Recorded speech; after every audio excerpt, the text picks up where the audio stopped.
Asphalt cement is a byproduct of crude oil, the key ingredient they mix with crushed rocks and other minerals to make paving asphalt.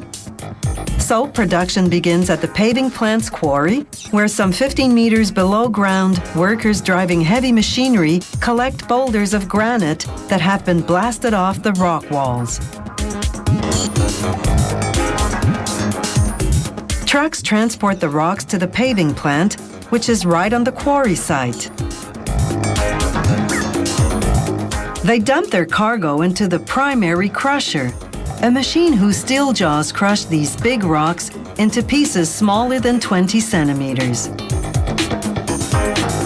It takes mammoth force to crush solid rock. The flywheels that amplify the motor's energy weigh more than 6 metric tons.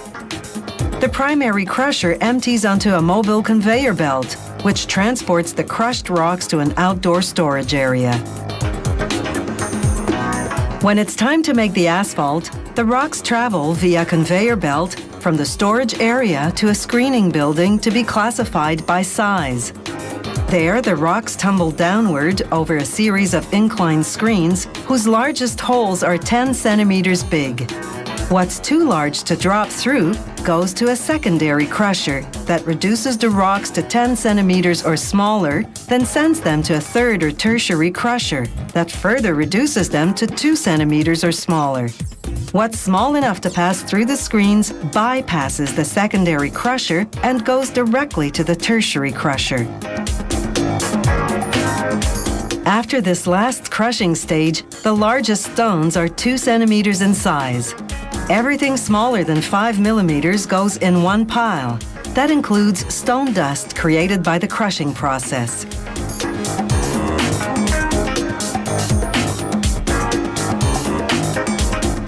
Stones 10 to 14 millimeters go into another pile.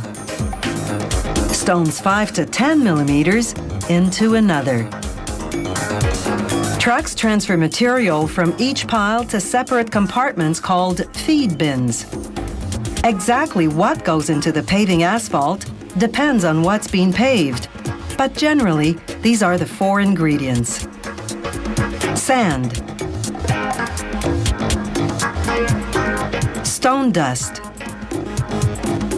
5 to 10 millimeter stone, and 10 to 14 millimeter stone.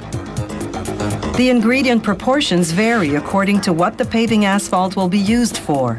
Stones, along with sand and stone dust as fillers, usually make up about 95% of the mix.